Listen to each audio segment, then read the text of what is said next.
Welcome to Destination New York. I'm Carrie Lazarus. And I'm Tim Fox, and happy birthday. It's the 200th anniversary of the opening of the Erie Canal. And we are at the Erie Canal Park in Camillus, just west of the city of Syracuse. It is like taking a step back in time. The Erie Canal Park preserves 7 miles of the original canal at the midpoint of the Empire State Trail. You and your family can learn about life along the waterway that changed America. Critics called it Clinton's Ditch. But Governor DeWitt Clinton's vision proved itself by opening up the interior of the country to commerce. At the Camillus Town Park, you and your family can visit the Simms Store Museum and even take a narrated ride on the only historic boat ride on the Erie Canal.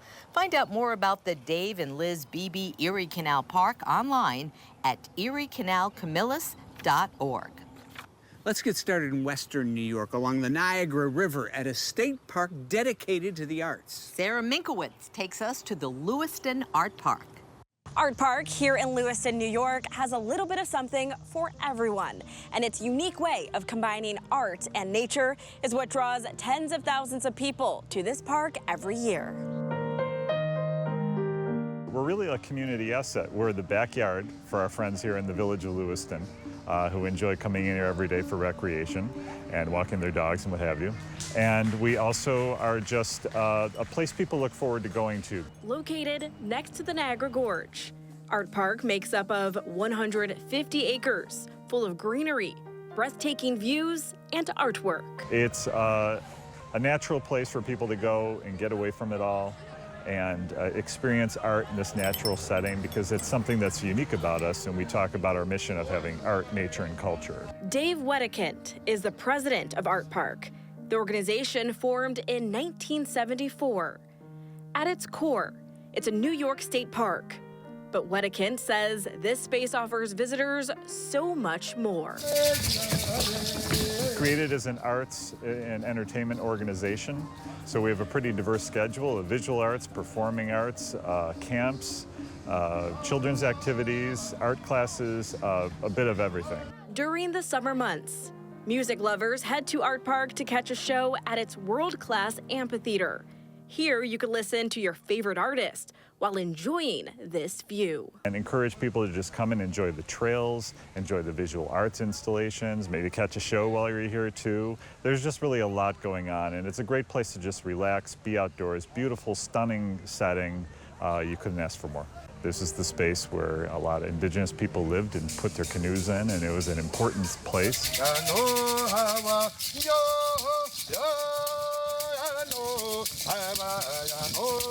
The organization helps teach indigenous traditions and culture through performances.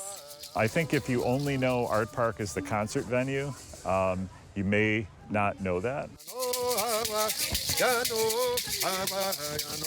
There's actually so much more, not only with their visual and performing arts, but also with the offerings of the Art Park itself, the recreational aspects, the trails, the play, the art in nature, and connecting art and nature to get people offline and outdoors. $12 million in improvements were made to the park to encourage people to disconnect and get outside. We've done a number of things to enhance the visitor's experience and help them create new memories.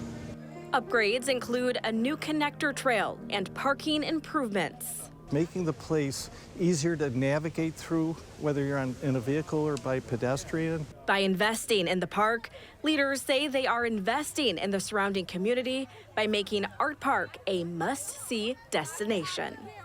While we're in Niagara County, we are a major player in the Western New York cultural landscape. And we have a multi-million-dollar economic impact every year, and it's pretty incredible that we do that all in the course of like 3 months. In Lewiston, New York, I'm Sarah Minkowitz. And we are just getting started. Coming up, we'll visit a state park that was designed on the theme of an ocean liner. It's the world-famous Jones Beach. That's coming up next here on Destination New York.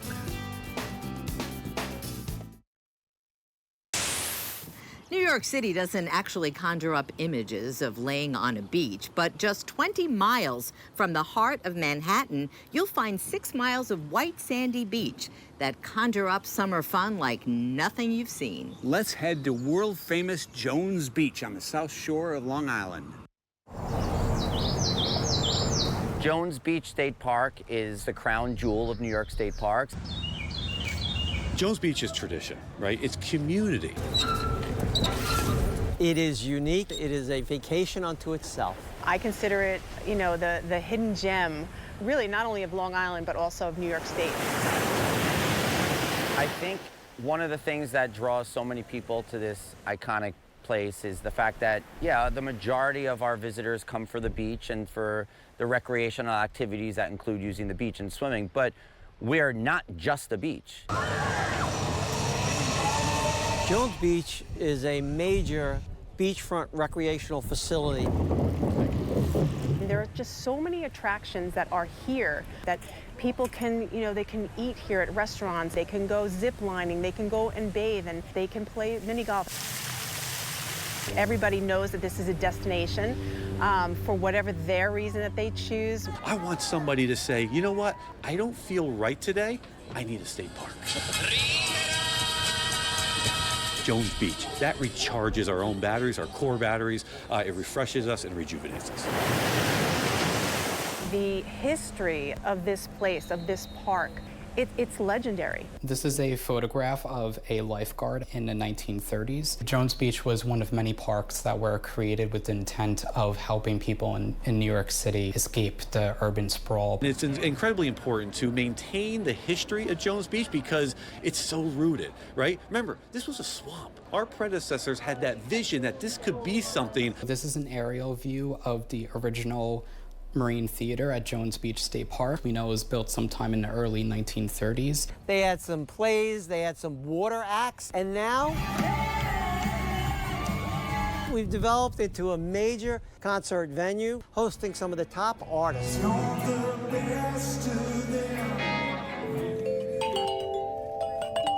We get visitors from all around the world that come to Jones Beach State Park. I'm loving it. The weather is good, and we could touch the water, and we played in the sand.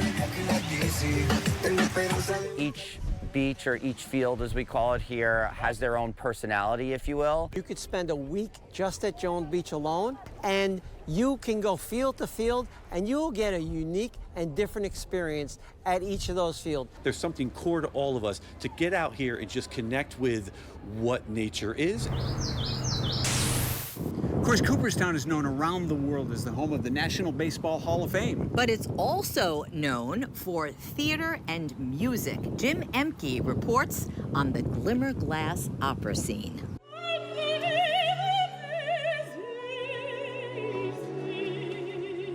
For the better part of 2 months each summer, the Glimmerglass Festival comes to life along the shores of Otsego Lake.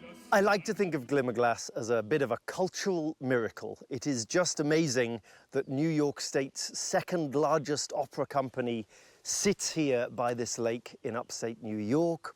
Glimmerglass was started by a group of local enthusiasts in 1975, originally staging their shows in the Cooperstown High School auditorium. In 1987, the Alice Bush Opera Theater opened further up the lake on what was once a turkey farm. This is Rob Ainsley's third season as general and artistic director. The wonderful thing about this festival is that you get a broad snapshot of everything that musical theatre and opera can deliver. We have some of the earliest operas ever composed, right through to things where the ink is still fresh on the page. We have Golden Age classic American musicals with a full dance troupe. We have smaller projects, we have recitals, we have talks, we have lectures. It's an amazing place to really dive into this kaleidoscopic art form. Glimmerglass also has a reputation for thought-provoking direction, as well as innovative set, costume, and lighting design. While the main attraction occurs behind these doors, there's lots more to the festival that occurs outside of the Alice Busch Opera Theater. You can picnic on our grounds. We have catered dinners and brunches in our pavilion that you can buy a ticket to. Or you can just bring your own and enjoy a glass as you stroll around our beautiful campus. Each summer, Glimmerglass offers 4 main stage productions, plus a children's opera in repertory, along with a series of special guests like Bernadette Peters, Bill Murray, Ruth Bader Ginsburg, and Stephen Sondheim.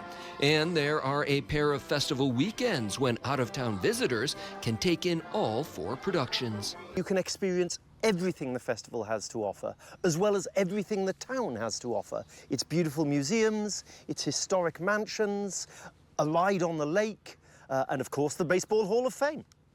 Some of the greatest vocal talents in the world join the more than 40 resident artists each summer. Together, they create a sense of community and family. And in coming together, Ainsley says they make something greater than themselves. In Cooperstown, Jim Emke.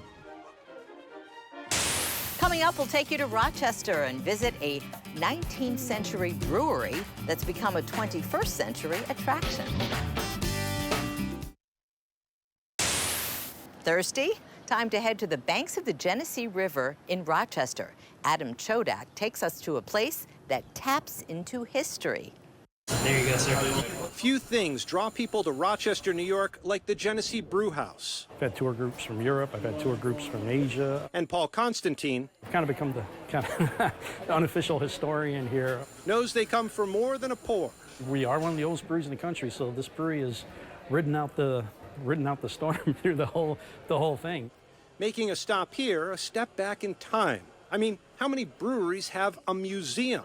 Tried to represent the evolution of the brand through the years. There's different bottles, different cans, packaging materials, a little bit on the history, so a couple sort of interactive exhibits where kind of show where breweries were through the years, kind of the ebb and flow of Rochester breweries and kind of the evolution of the industry here in town.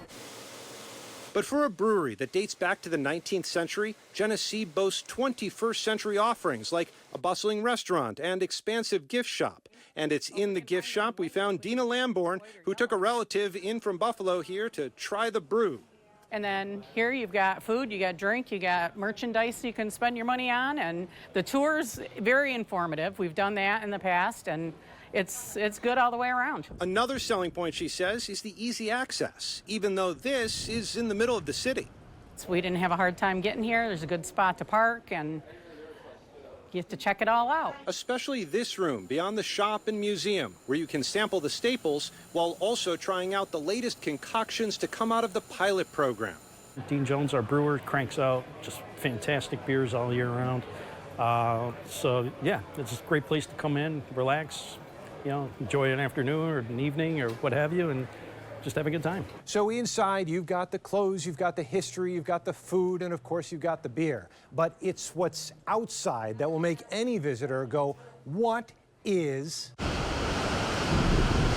that? High Falls is literally right next to the brew house, and you don't even have to leave the building to see it. The restaurant on the second floor provides outdoor seating with a spectacular view. Weather permitting, the roof is available to come up and relax and overlook the falls here, and it's really great. We lucked out. Luck because the brewery originally planted itself here around 150 years ago, not for the beauty, but for the beer. The brewery originally was way back when, and it was actually here because of the falls. Brewery used to, way back when, technology wasn't where it is today. Breweries used to lager their beer down below basically in cellars down towards the gorge. Was climate where it was cool and damp year round, where they could lager their beer and it wouldn't, it would hold up. There's more, though, to the outdoor splendor. Folks can walk to and from the brew house on the Pont de Rennes Bridge, and soon a new state park will open at the base of the gorge. Then you have seasonal options like the famous keg tree in the winter and the mango peach beach in the warmer months. We have live music from time to time. We've got a screen out there so we can show sports from time to time. But it's welcome, weather permitting, anybody's welcome to go out, bask in the sun, have a Jenny, have a brew house beer or what have you, and just have a good time. All of this making the Genesee Brew House a great place to visit and for Paul to work. It's been a great ride. I love the people here. I love meeting new people. I love the culture here. It's just been, like I said, it's been a great ride for me. And for a brewery that grew with its city over the yeast and years. Reporting from Rochester, New York, I'm Adam Chodak.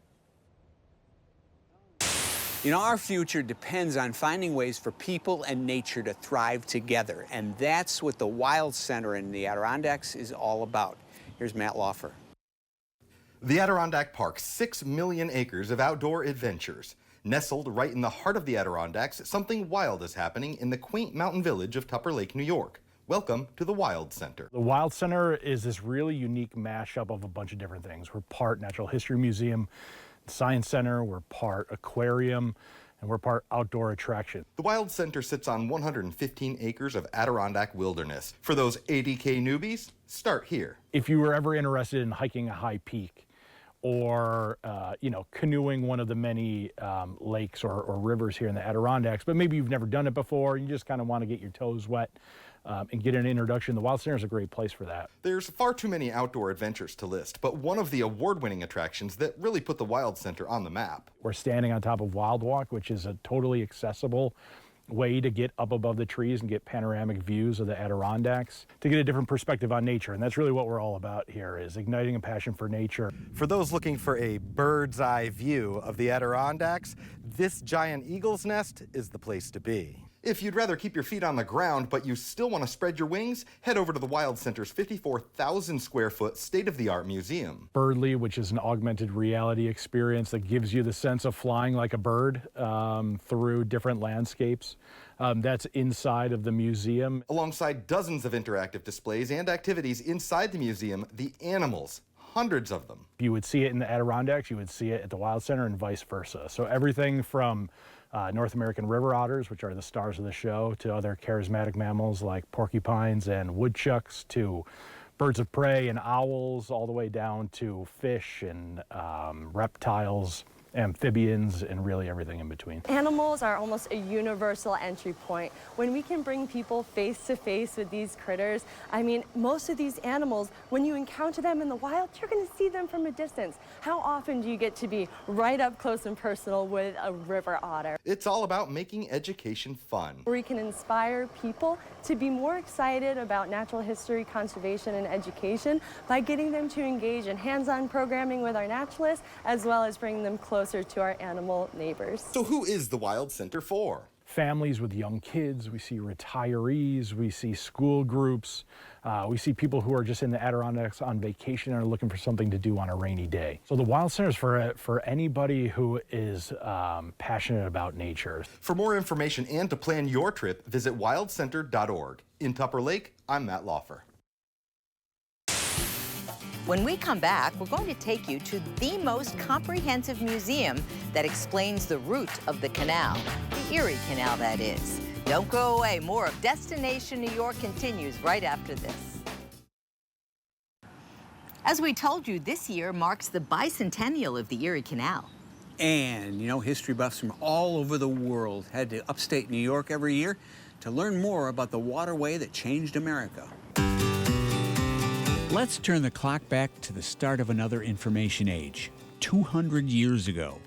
The Erie Canal Museum in Syracuse is perhaps the most comprehensive collection keeping canal history alive, in this, the bicentennial of the canal's completion.